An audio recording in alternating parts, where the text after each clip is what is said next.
निर्विण्णानितरां भूमन्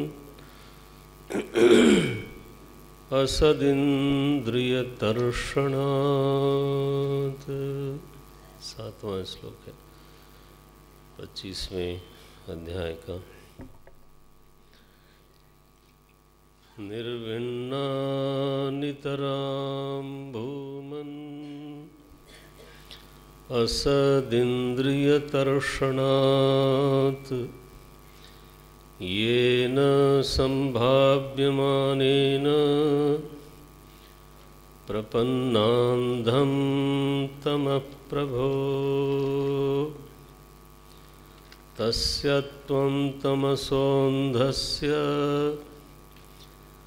दुष्पारस्याद्यपारगम् सच्चक्षुर्जन्मनामन्ते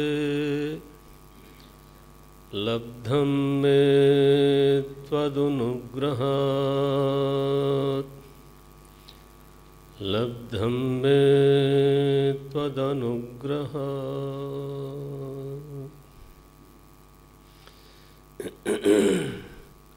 माता देवहूति भगवान कपिल देव के सम्मुख आज उपस्थित हैं, माता बन के नहीं, शिष्या बन के। भगवत बुद्धि है कपिल भगवान में, भूमन शब्द बोलती हैं। और असल में जो शास्त्रों में गृहस्थ जीवन का फल बताया गया, धर्म पूर्वक जो अर्थ काम है उसका फल वैराग्य ही माना गया है। ऐसा मानते हैं मनु महाराज रामायण में। तो जब उनकी चौथी अवस्था आई तो सोचते हैं कि मैंने जीवन में तो ठीक ठीक से जीवन जिया, वैराग्य की उत्पत्ति क्यों नहीं हो रही है। जो फल निष्पन्न होना चाहिए, जिसको हमारी बुद्धि आकर्षण का केंद्र मानती थी, वो आकर्षण मैं देख चुका, और उसमें कितना आकर्षण है वो भी मैं जान चुका हूँ। उसके दोष क्या हैं वो भी समझ में आया, गुण क्या हैं वो भी समझ में आया। क्यों नहीं इस निश्चय पर बुद्धि पहुँचती है कि ये मेरा लक्ष्य नहीं हो सकता।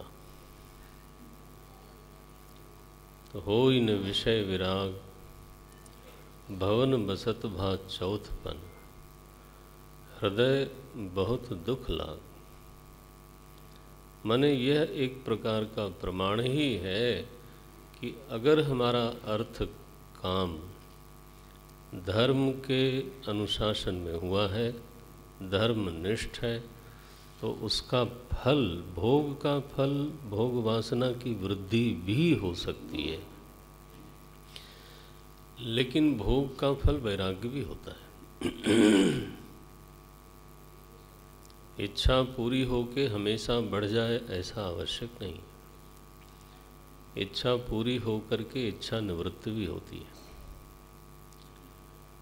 निर्भर करता है कि वो कैसे निवृत्त हुई, उसमें हमने धर्म को धारण कर रखा था, नहीं कर रखा था, विवेक जागृत था, नहीं जागृत था। जहाँ आकर्षण मालूम पड़ता है उसकी परीक्षा ही न ली जाए, ऐसा सनातन शास्त्र बोलते नहीं। अगर विवेक से समझ में आता है ठीक है, लेकिन अन्यथा परीक्षा करें। और मुंडक की श्रुति बोलती है अथर्ववेद की, परीक्ष लोकान कर्मचितान ब्राह्मण। और अगर परीक्षण पूर्वक अर्थ काम अपनाया जाए तो निर्वेदम आयात, उसका फल यही बताया गया। परीक्षण हो और निर्वेद न हो, परीक्षा में कमी है। भोग में बेहोशी है, काम में बेहोशी है, अर्थ में बेहोशी है। जीवन में जागरूकता शायद नहीं है। प्रायः ही ये फल उदित होता है।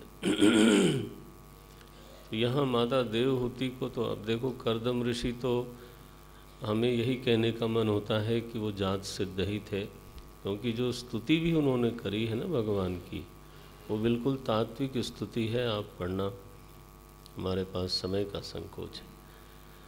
और देखें, अब परिव्रज्या ली उन्होंने, लेकिन माता देवहूति के चित्त में जो निर्वेद है, खुद बोलती हैं, निर्विण्णा नितराम भूमन। हे भूमन, ये इंद्रियां जो है ना दुष्ट हैं। उनको दुष्ट कहने का क्या अभिप्राय है? वैसे तो वो विषय प्रकाशन करती हैं, प्रमाण है, इंद्रियों को इतना दोष क्या दिया जाए। लेकिन तो इंद्रिय शब्द वाच्य पूरा संघात ही लेना चाहिए, भोक्ता भाव पर्यंत। ये असत है। असत शब्द का अर्थ यहाँ पर सत्ता से नहीं है। असत शब्द का अर्थ है दुष्ट। जैसे सत्पुरुष बोलते हैं ना, तो वहाँ ऐसा नहीं कहने का अभिप्राय है कि पुरुषः अस्ति, नहीं, उसमें संतत्व है, सज्जनता है, सतजन। तो असज्जन, देखें, उस तरह से यहाँ कहा असद इंद्रिय, इंद्रियां दुष्ट हैं। यह जो संघात है पूरा का पूरा, ये दुष्ट है। क्यों दुष्ट है? क्योंकि ये कभी तृप्त नहीं होता।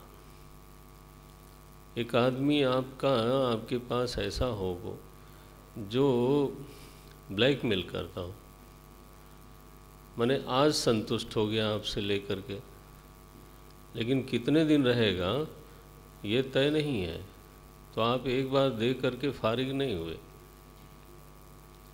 वो फिर फ़ोन करेगा कि भाई मेरा खर्चा जो आपने दिया था पूरा हो गया, अब हाँ। तो उस आदमी के प्रति आपका नज़रिया क्या होगा? ये तो नित्य सताने वाला हो गया ना। एक बार रफा दफा करो अगर ऐसा हो भी गया तो, लेकिन ये तो ब्लैकमेलर हो गया। कब ये शांत होगा? कब इसके पास वो मेरी कमज़ोर नस उसके हाथ से छूटेगी? इसी की चिंता है। कहीं इसने पेपर में दिया, कहीं इसने उसको दिया, जाहिर किया। तो इसको बोलते हैं दुष्ट, जो देने पर भी तृप्त न हो, जिसकी मांग बनी रहे, जिसकी मांग बढ़ती रहे। अब बताओ, ये हमारी इंद्रियां, ये हमारा भोक्ता भाव ऐसा ही है कि नहीं है? अवतार मांगता है ये तो, माने अभी दिया, संतुष्ट हुआ, फिर संतुष्ट हो गया, सो नहीं। इसलिए माता जी बोलती हैं असद इंद्रिय तर्षण करते करते जनावस्था आ गई भूमन, लेकिन ये तुष्ट हुई नहीं। अब तो इनसे मैं उब गई हूँ। ये न संभाव्यमानेन प्रपन्नांधम तमः प्रभो, इन्हीं को तुष्ट करते करते अंधकूप में पड़ी हुई हूँ। आप हमारे लिए सच्चक्षु, आप हमारे लिए नेत्र की तरह, तत्व को दिखाने के लिए नेत्र की तरह लब्ध हुए हो भगवान की अनुग्रह से, आपके ही अनुग्रह से। तो मेरे उद्धार का मार्ग बताओ। यहाँ महाराज परीक्षित जब उपदेश करना आरंभ करते हैं तो पहली बात उनकी ये है कि जीवन आध्यात्मिक होना चाहिए। योग आध्यात्मिक पुंसाम मतो निःश्रेयसाय में पहली बात तो ये होनी चाहिए। बच्चे में ही ये बात डालना चाहिए। जैसे हम बोलते हैं ना, ये बड़ा भौतिकवादी आदमी है, देहवादी हो। नहीं, व्यक्ति को चाहे वो यात्रा धीमी भी करता हो, लेकिन मूलतः व्यक्ति को आध्यात्मिक होना चाहिए। भीतर देह के भीतर अध्यात्म नाम की चीज़ है, और वो देह के पहले भी थी, देह के बाद भी होगी, और वो यात्रा बनती है, कर्म से उसका संबंध है, अच्छी भी हो सकती है, यात्रा बुरी भी हो सकती है। समापन कहाँ होगी, ये प्रश्न भी तभी आवेगा जब पहले हम देहेतर, देह से भिन्न एक जीवन को समझें, श्रद्धा करें, माने या तो जाने। अगर देह के साथ ही सब भस्म हो जाए अथवा काम खत्म हो जाए, इसको बोलते हैं भौतिक। भूत एव अस्ति, तब फिर वो गड़बड़ हुआ। तो आध्यात्मिक हो तो यात्रा कैसे शोभन की जाए, ये भी सवाल आवेगा, उद्यम होगा। और यात्रा कहाँ जाके पूरी होती है, ये भी सवाल आवेगा। जीवत्व में स्थिति कम से कम तो होनी चाहिए। भगवान शंकराचार्य जी महाराज बोलते हैं, विवेक चूड़ामणि में ही बोलते हैं, अभी तारक आजकल पढ़ रहे हैं, मैंने एटलीस्ट मैं जब था तब पढ़ रहे थे। स्वाध्यायम करो, हाँ, उसमें कमी नहीं होनी चाहिए। देहो मित्येव जडस्य बुद्धि, ये है भौतिकवाद। भाष्यकार भगवान ने कहा ये तो नितांत जड़ता है। देहो हम इत्येव, बस देह मात्र है, बस इतना ही, ये गलत है। देहो हमित्येव जडस्य बुद्धि, लेकिन देखें आगे कितनी राहत दी है। देहे च जीवे च विदुषस्त्वहंधि, जो देह में और जीव में दोनों में अहम बुद्धि रखता है, देह को मना भी नहीं कर पाया, भगवान भाष्यकार स्वीकार कर लेते हैं। देहे च जीवे च अहम धीहि कस्य ले विदुषा, जो ऐसा स्वीकृति देता है अपने बारे में, वो विद्वान है, वो विवेकी है, उसने मंथन किया, अपने भीतर झांका। ये कितनी बड़ी बात है। तो यहाँ बोलते हैं योगः आध्यात्मिकः पुंसाम मतो निःश्रेयसाय में। जब वो कहा जाता है भारतवर्ष एक आध्यात्मिक देश है, तो उसका मतलब भी समझना चाहिए। यहाँ तो परिवार में ही सांस के साथ ही बात जानी चाहिए, तब तो बात होए। दाएं से बाएं से ऊपर से कभी न कभी बात घूमती रहनी चाहिए। व्यक्ति के मानस में ये बातें पड़ी रहनी चाहिए, पकेंगी तो अंकुरित हो जाएंगी। सही ऋतु आएगी तो अंकुरित हो जाएंगी, कहाँ जाएंगी। नारायण माताजी, सबसे पहले सत्संग करना चाहिए। अगर अध्यात्म में आगे बढ़ना है, यात्रा पूरी करने की तरफ चलना है, तो सबसे पहला जो काम है वो है सत्संग। सत्संग वो जगह है जहाँ भगवान की चर्चा होती है।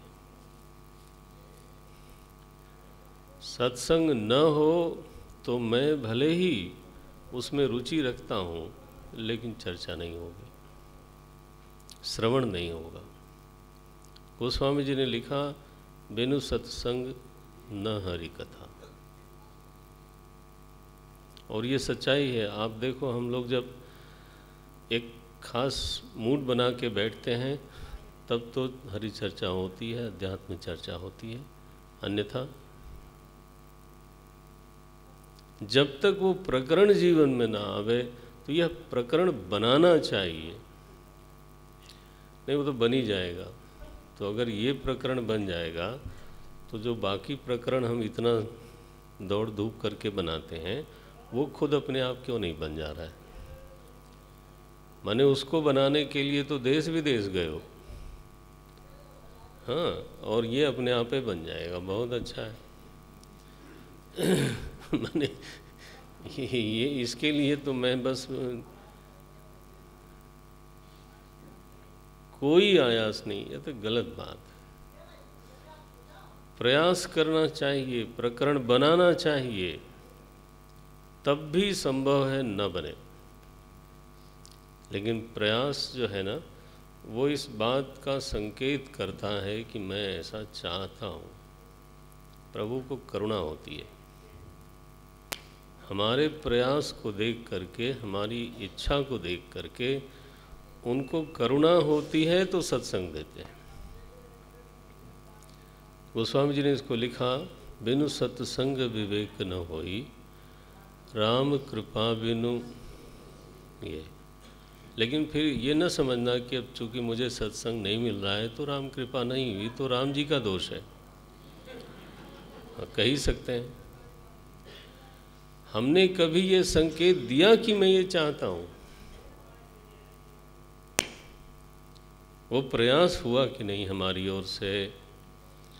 बच्चा गोद में चढ़ना चाहता है, इसके लिए वो कुछ दिखाता है, हाथ दोनों ऊपर उठाता है, तब उसके जो माता पिता हैं उनको ये संकेत जाता है कि अब ये गोदी में चढ़ना चाहता है, अब ये खिलौनों से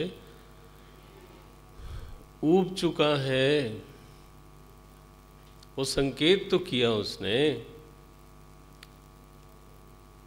इसीलिए जय जयकार में हाथ उठाते हैं। लगे हाथ हमने, हमें ये भी बोल देना है। कई हमसे एक आध बार लोग पूछते हैं कि यह हर हर महादेव करते समय अथवा जय जय श्री राधे करते समय हाथ उठाते हैं, वो एक समर्पण की मुद्रा है कि मैं अब आना चाहता हूँ। मुद्रा भी एक प्रमाण होता है ना, ध्यान रहे।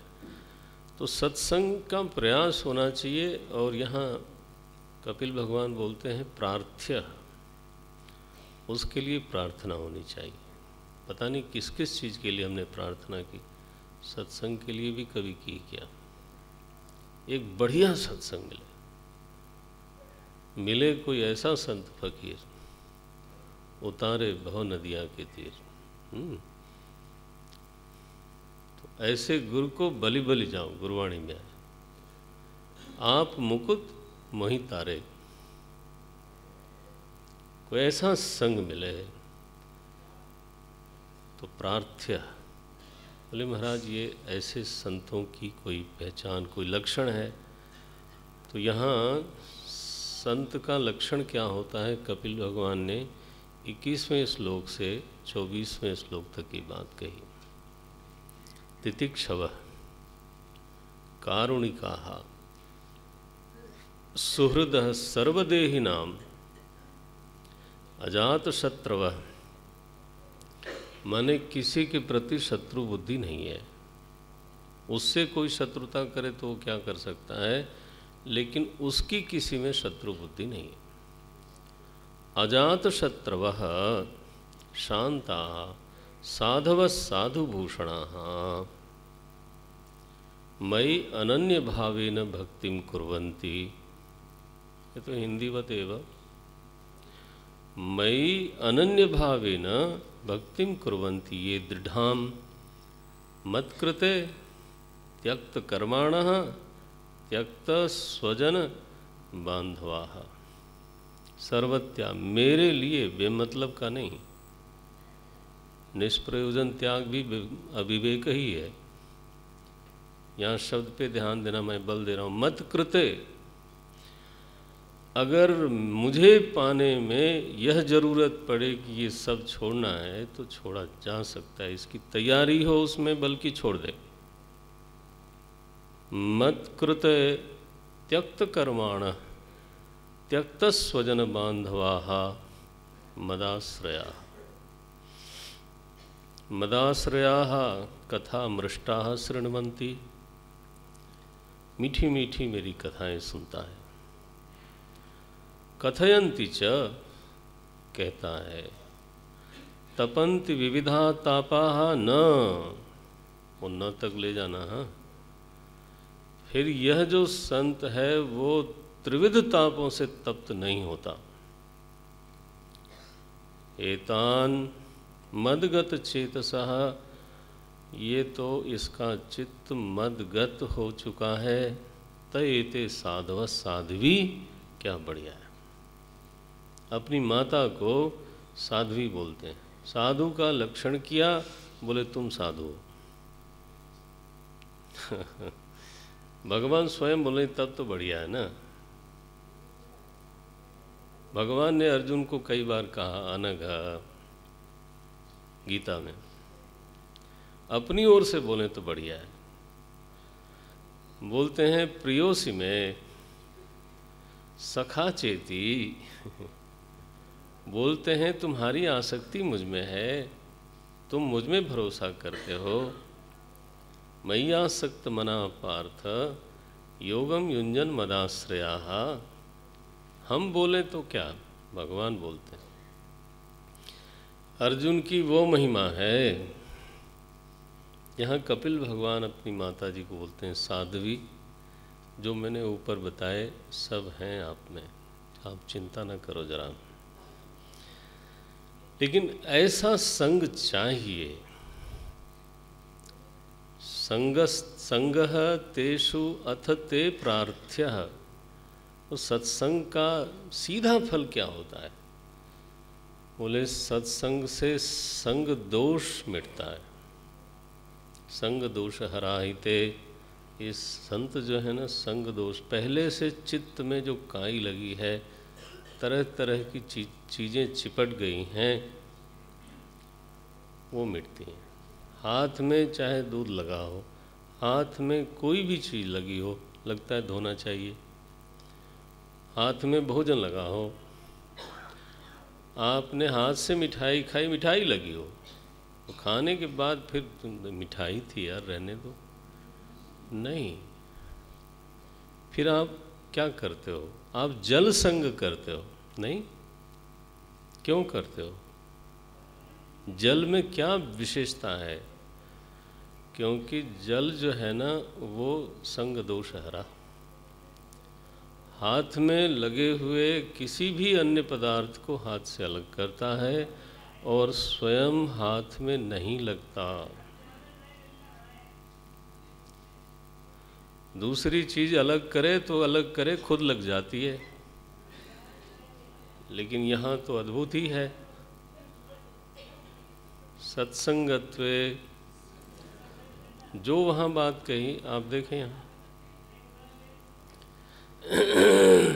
तो सत्संग जो है वो असंगता का जनक है। यह बात सर्वमान्य है, सर्वानुभूत है। पहले ये होना चाहिए। इसी सत्संग के मेरे बारे में सुनने को मिलता है, मुझ में रुचि पैदा होती है, मेरी तरफ आकर्षण बढ़ता है, मेरी ओर बढ़ने के साधन का ज्ञान होता है। मैं कहाँ खड़ा हूँ आज, मेरी स्थिति का ज्ञान होता है। सत्संग ही वो जगह है जहाँ इन सारे ज्ञानों के लिए द्वार है। अन्यथा भगवत चर्चा नहीं, रुचि नहीं, आकर्षण नहीं, साधन विज्ञान नहीं, अपनी स्थिति का ज्ञान नहीं। इसलिए देव सदा सत्संग इति प्रार्थ्य। पहला जो उपदेश किया वो यही किया। फिर भक्ति योग करना चाहिए माता जी। भक्ति का स्वरूप क्या है? यहाँ एक परिभाषा करी, दो तरह की परिभाषा करी। बोले जितने भी इंद्रियां हैं, देवानाम गुणलिंगानाम, जितनी भी इंद्रियां हैं, ये देव शब्द इंद्रियों के लिए आया है। ये गुणों को प्रकाशित करती रहती हैं। ये शास्त्रीय कर्मों को करें, आनुश्रविक कर्मणा, और उसको प्रभु के प्रति समर्पित करें। इसको भागवत धर्मी भागवत में कहा गया, कायेन वाचा, हाँ वही है ये। सत्वे एवैक मनसः वृत्ति स्वाभाविकी तो, या यह जब रहनी हो जाती है। आप देखें गीता जी में यही श्लोक, माने यही बात अपने ढंग से कही गई। ये तो सर्वाणि कर्माणि मयि सन्न्यस्य मत्पराः अनन्येनैव योगेन माम ध्यायन्त उपासते तेषाम तेषाम अहम समुद्धरता। तो ये भक्ति का पहला रूप है, कर्म से, कर्म के साथ शुरू होती है, थोड़ा अर्पण की प्रक्रिया हो तो ये है। और एक बार जब ये पकने लगती है तो अनिमित्ता, ये चित्त वृत्ति जैसे गंगा जी समुद्र की ओर बहती चली जाती हैं, वैसे चित्त वृत्ति प्रभु की ओर बढ़े, ये प्रकृष्ट भक्ति है। तो ऐसी भक्ति करनी चाहिए, ये सारे मलों को निगीर्ण करती है। तो पहला तो सत्संग का उपदेश किया, भक्ति का उपदेश किया। और अब माता जी ने प्रश्न किया, क्योंकि भगवान ने प्रश्न का बीज दिया। उन्होंने कहा, माता जी यह पुरुष है जो प्रकृतिस्थ हो गया है और इसलिए बंधन का अनुभव करता है। यद विदित्वा विमुच्येत पुरुषः प्राकृतैः गुणैः। ये श्रीमान जी बिल्कुल अविवेक के कारण प्रकृतिस्थ हो गए हैं। गीता जी में यही बात आई, पुरुषः प्रकृतिस्थो ही भुंक्ते स्वतः न भुंक्ते। पुरुषः प्रकृतिस्थो ही भुंक्ते प्रकृतिजान गुणान कारणम गुण संग। ये जो संग है गुणों का, कारणम गुण संगोस्य, ये गुण संग के अनुसार ही सत असत योनियों में भ्रमण करता रहता है।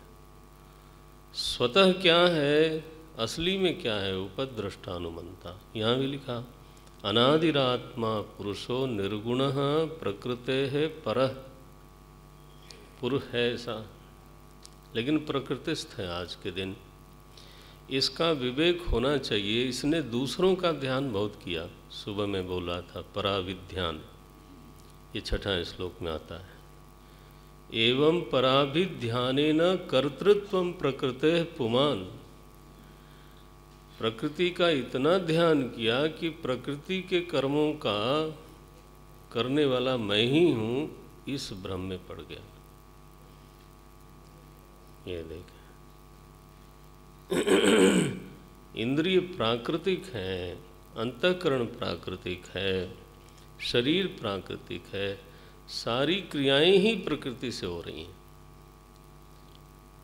लेकिन नहीं, अहम करोमि, यह जो स्थिति है वो गलत है। तो ये विवेक होना चाहिए। तब माता जी ने पूछा, इनका लक्षण क्या है?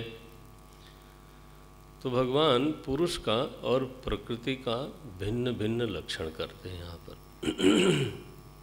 यद सत्वगुणम, पहले बोलते हैं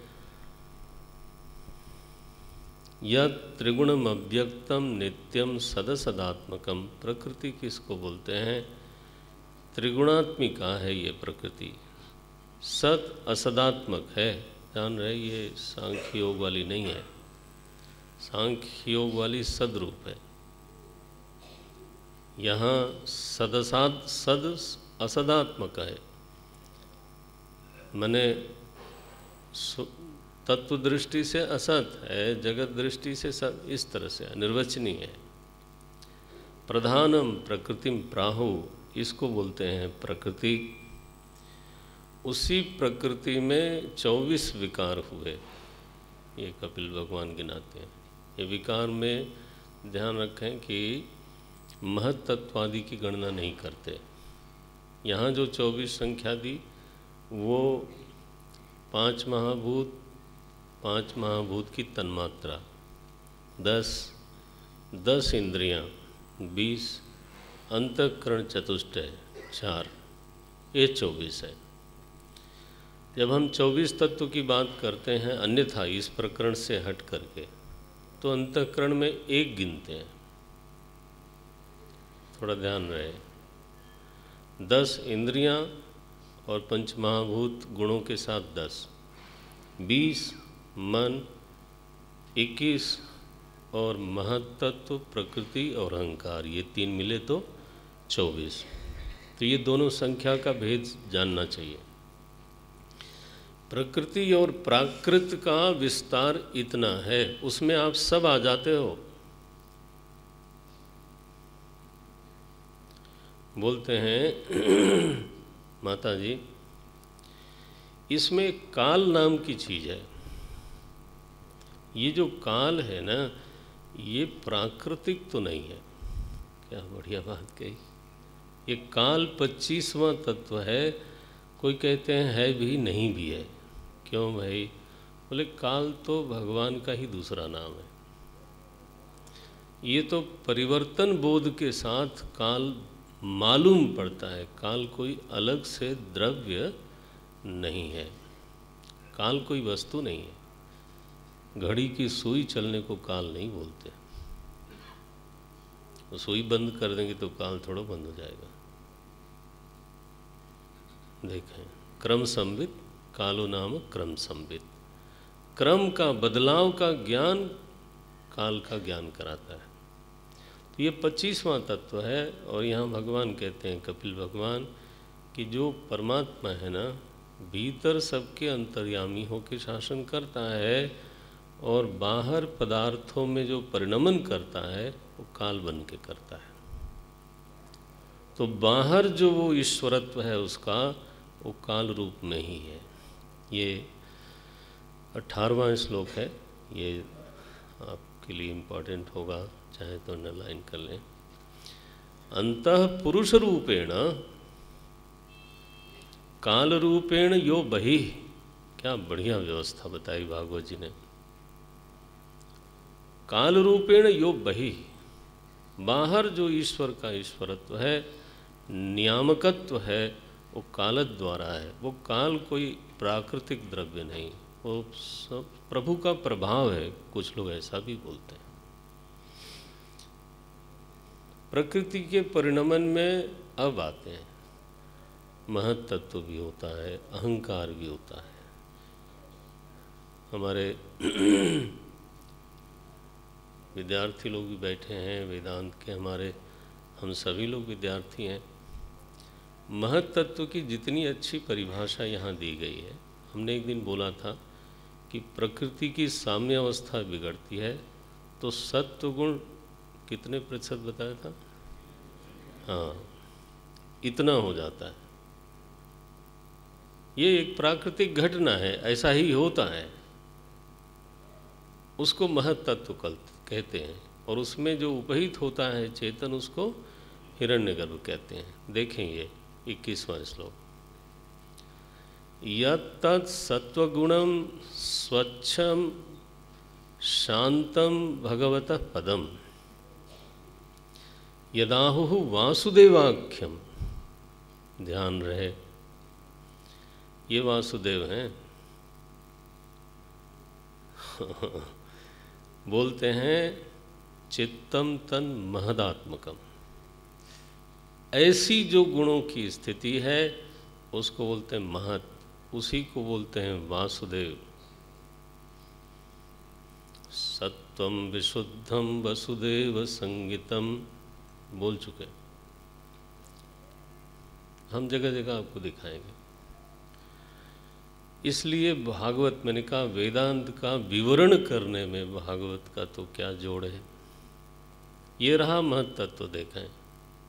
तो ये प्रक्रिया जब बताते हैं परिणमन की कपिल भगवान, तो महत्तत्व मैं फिर से नहीं आवृत्ति करूँगा। यहाँ वो एक चीज़ थी ध्यान देने लायक, तो मैंने पढ़ दिया।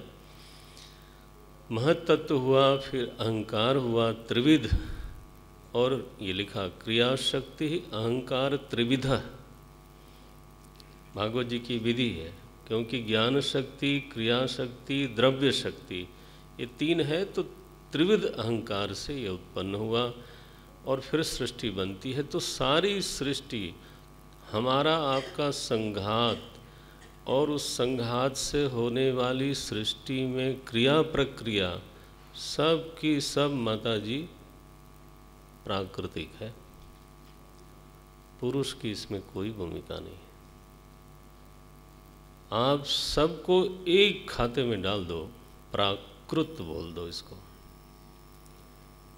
और फिर अपने को अलग करो। ये विवेक है। हम इस समय बिल्कुल इसमें घुल मिल गए और ये हमारे बंधन का हेतु बन रहा है।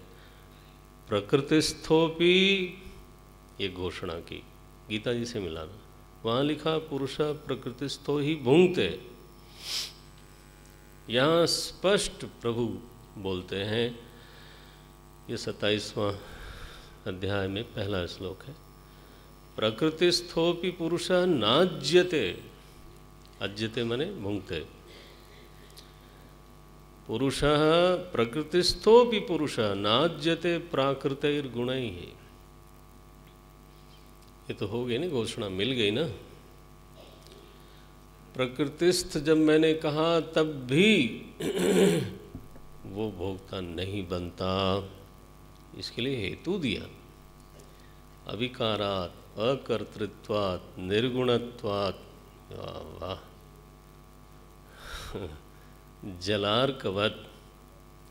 तो ऐसा ये बढ़िया विवरण करते हैं हमारे कपिल भगवान।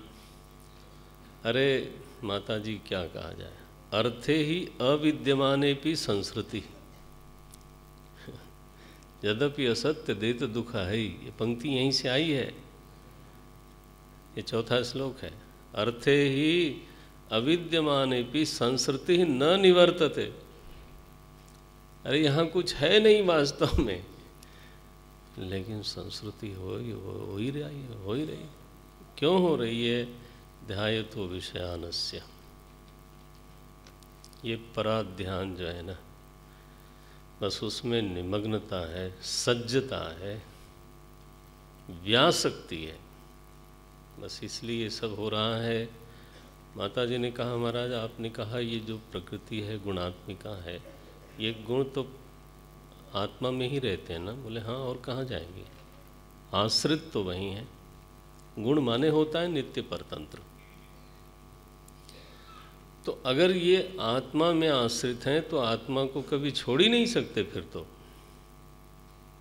क्योंकि पृथ्वी से गंध को कभी अलग नहीं किया जा सकता। गुण गुणी संबंध नित्य माना गया है। जरा देखो माता जी का ज्ञान, जल से रस को अलग नहीं किया जा सकता। ये प्रश्न है 17वें श्लोक। पुरुषम प्रकृतिर्ब्रह्मन् न विमुंचति करहिचित्, ये तो कभी नहीं छोड़ेगी। क्यों भाई? अन्योन्यापाश्रयत्वाच्च, आखिर पृथ्वी का लक्षण क्या है? गंधवती पृथ्वी, तो पृथ्वी की पहचान गंध से और गंध की स्थिति पृथ्वी से, अन्योन्य आश्रय है। ये तो गुण गुणी संबंध हो गया प्रभु। तो कभी न भी मुंचती, बोले अरे रे ऐसा न कर लेना। ये सोने और जागने के भेद से होता है। अगर सोया हुआ है न भी मुंचती, जाग गया कुछ था ही नहीं। देखो इसको भाष्यकार बोलते हैं विद्या और अविद्या काल। काल घड़ी में नहीं, भीतर दो स्थितियां, एक विद्या काल, एक अविद्या काल। ये 25वें श्लोक में उत्तर दिया, यथा ही अप्रबुद्धस्य प्रस्वाप। अगर नहीं जागा है तो सपना चलता रहेगा, चलता ही रहेगा, ठीक बात है वो।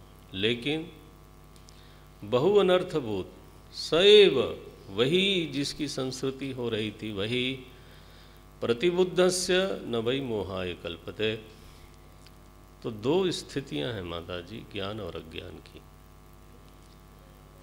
अगर ज्ञान है तो कभी बंधन हुआ नहीं, अज्ञान है तो यस आप जो कह रही हैं वो ठीक है, न भी मुंचती, वो चलता ही रहेगा। इसलिए तो करना ये है कि ज्ञान प्राप्त कर लिया जाए।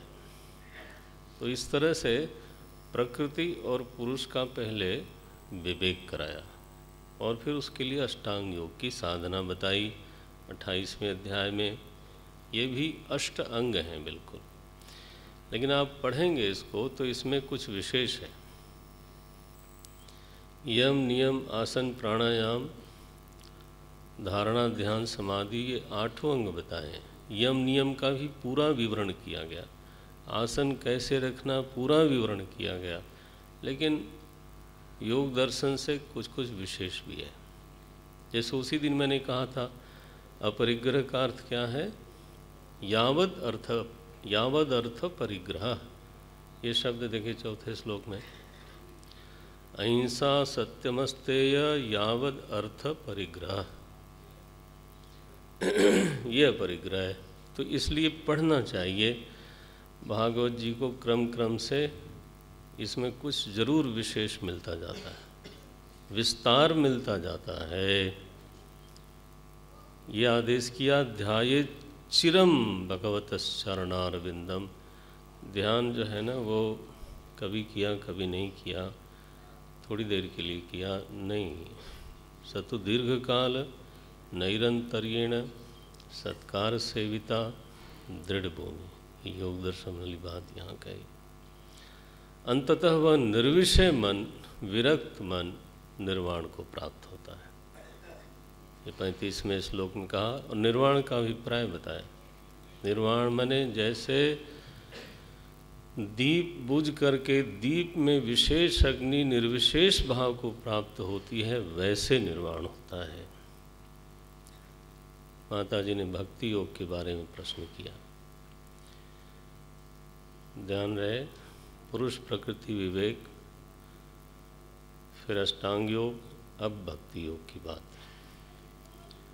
सबसे पहले भी भक्ति की बात भगवान ने कही थी और सत्संग की भी बात कही थी, तो उपदेश में 5 चीज़ें हो गई।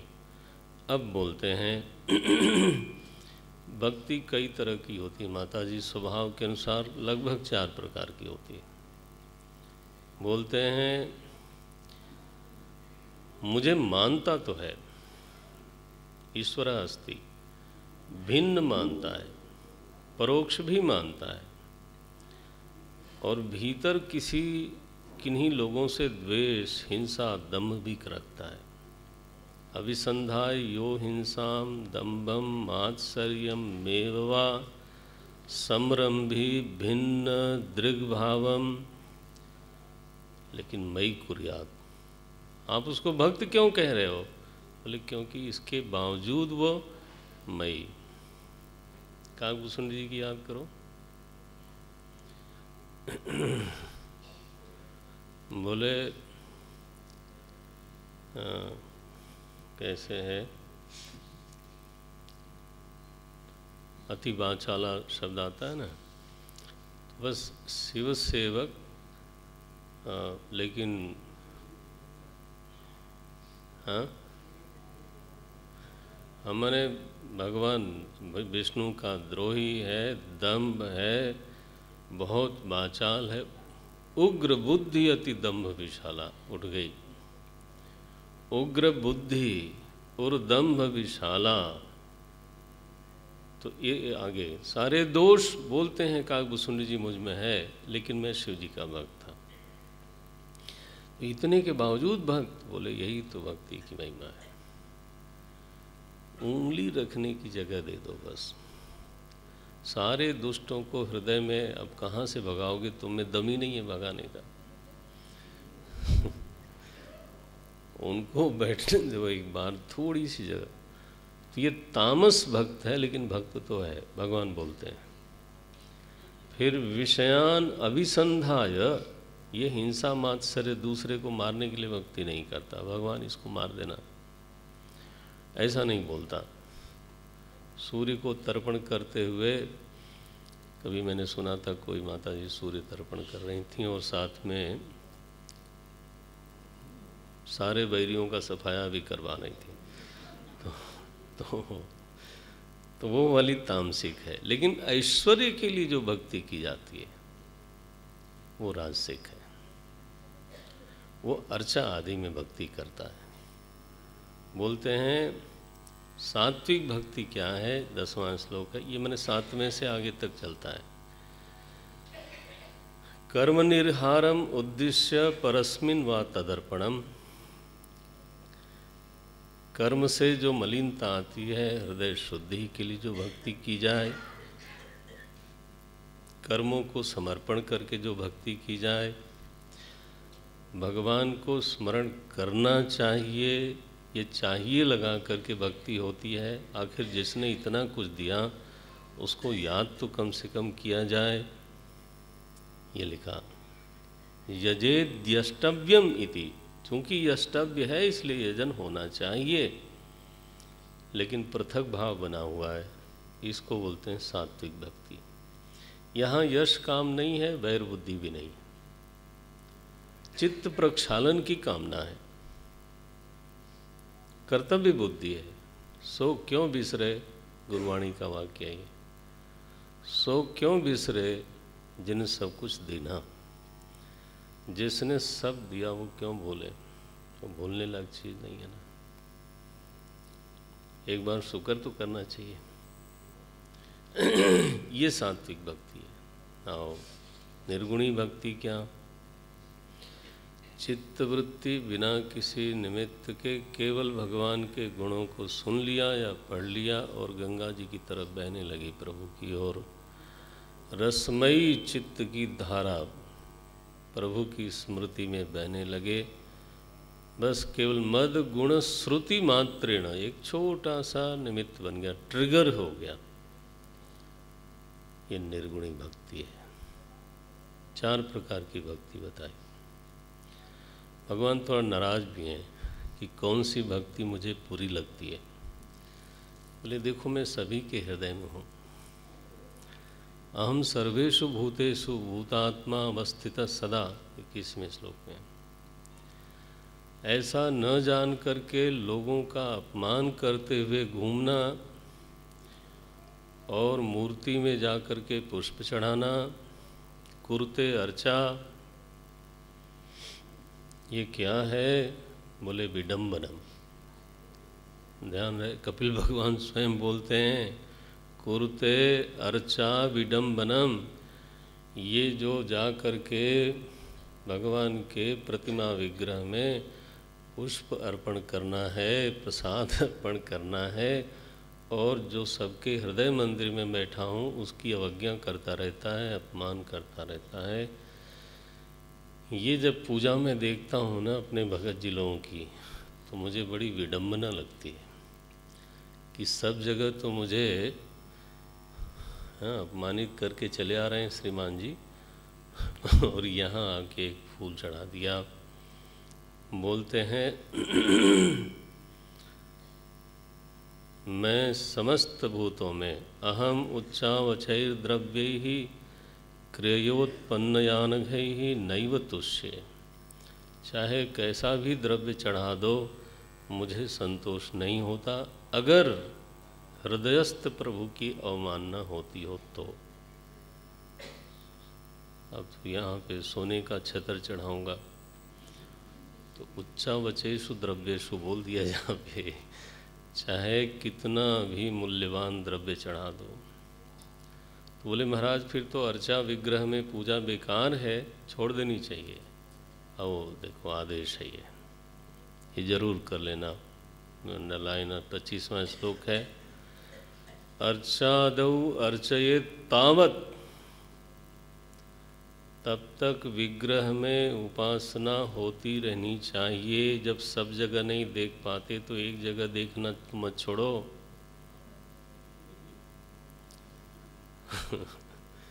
एक जगह दिखता था उसके सामने जाके थोड़ा ठिठक जाते थे, अब तुमने उसको भी छोड़ दिया तो अब तो कोई ठिकाना ही नहीं रहा।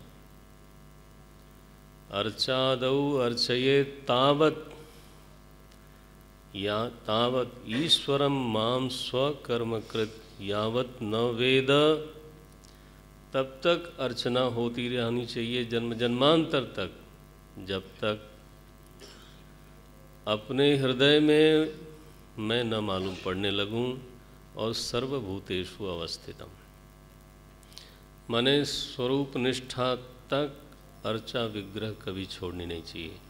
और उसके बाद करता ही नहीं बचेगा तो छोड़ेगा कौन? ध्यान रखना, छोड़ना भी कर्तृत्व है, ठीक है ना? हाँ, गाड़ी चलाना ही ड्राइविंग नहीं है, गाड़ी रोकना भी ड्राइविंग है। बिना बिना मिले मैंने रोक दिया, वो भी ड्राइविंग का पार्ट है। तो इसलिए जीवन मुक्त जो है ना, वो तो पूर्वानुवृत्ति करता है। इसलिए ज्ञानी में भी पूजा पाठ दिखता है, आराम से दिखता है। इस प्रकार से ये सारे योगों का निरूपण किया है कपिल भगवान ने। 30वें अध्याय से दूसरी गतियों का, जो संसारी गतियां हैं, उनका वर्णन किया। 31वें अध्याय में भी वही विषय चलता है। माता जी को कहती हैं, माता जी हम लोगों ने गोस्वामी जी को पढ़ा माया रूपी नार।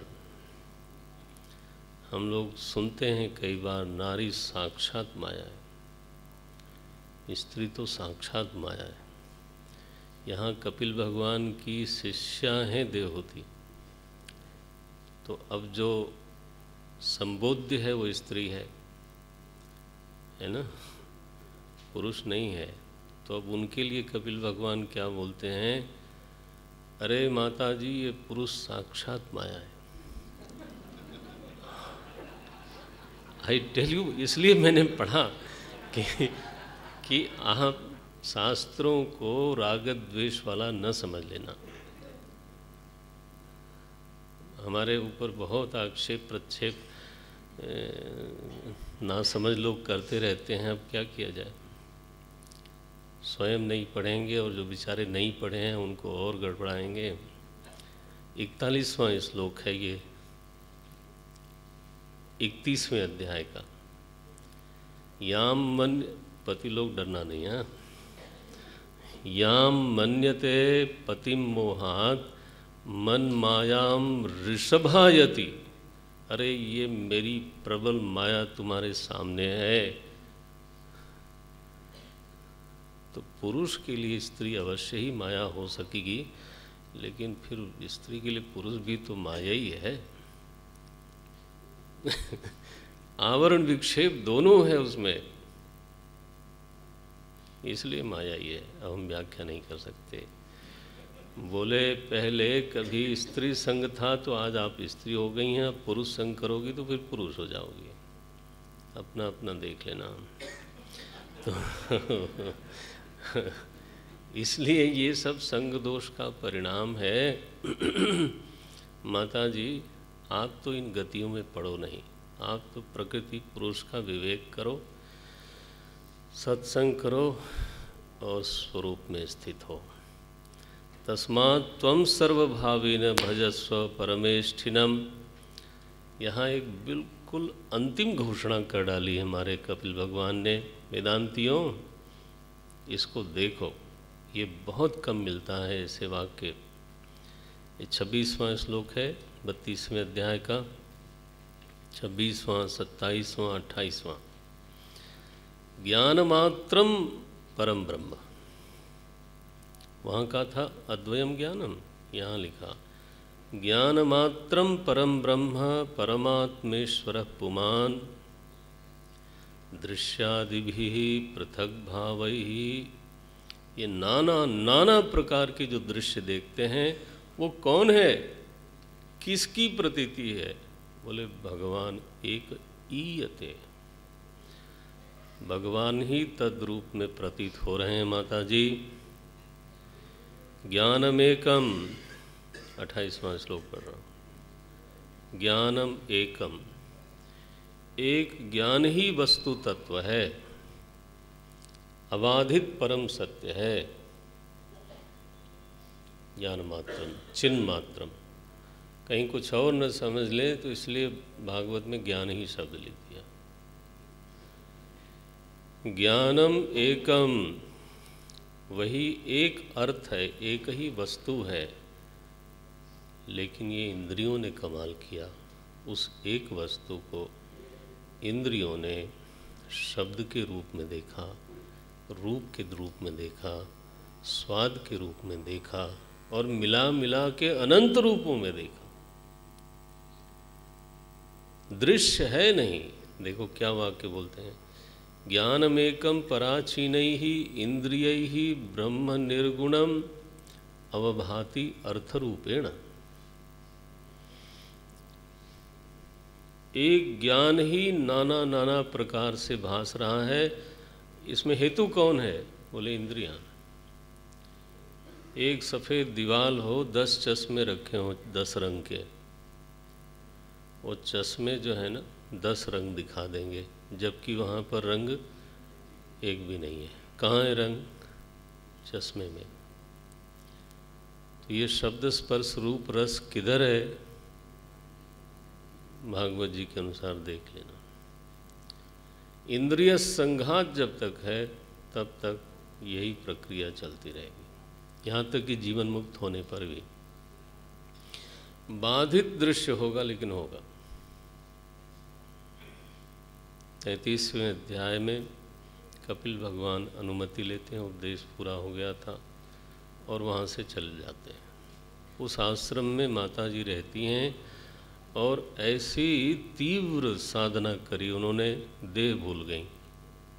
लिखा न सस्मार तदात्मानम। तो शरीर कैसे चलता है माता देवहूति का? बोले देवगुप्तम। देव माने प्रारब्ध गुप्तम, प्रारब्ध से गोपित होता है, रक्षित होता है। और इतनी तपस्या करी, ऐसी उनकी कुछ गति हुई कि शरीर, जीवन मुक्त तो थी वो, शरीर पिघल गया, नदी बन गई। ये लिखा।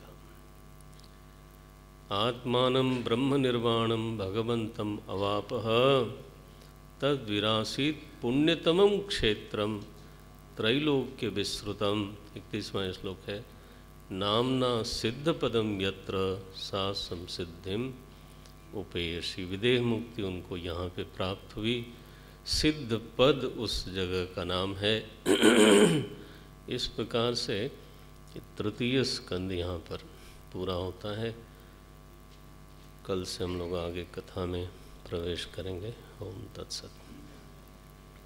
संध्या शर्मा मीना लखनऊ। जल्दी के कर्नल दुबे एवं श्रीमती दुबे इलाहाबाद। हरिओम।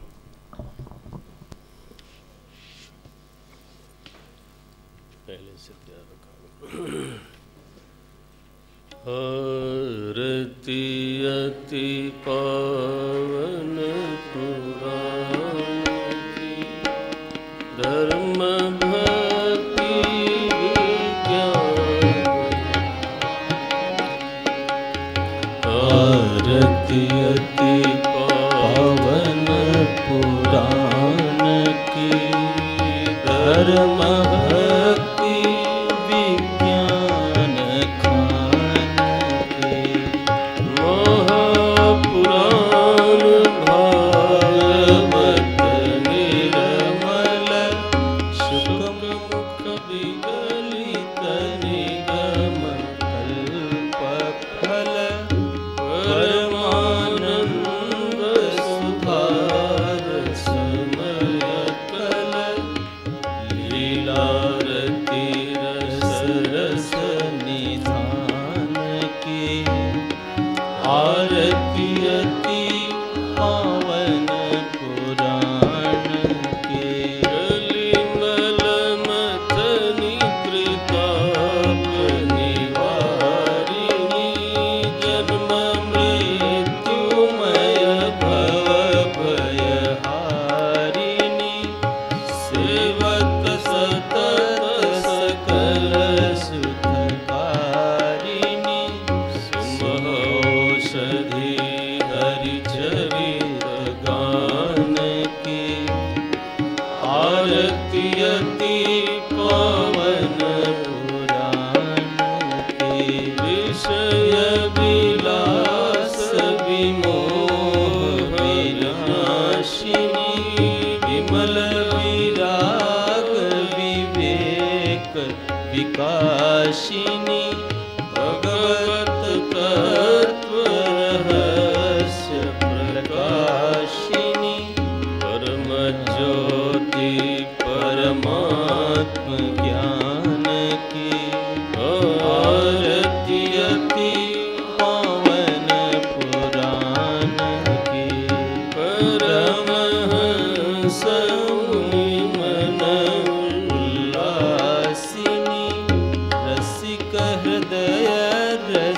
विलास विलासी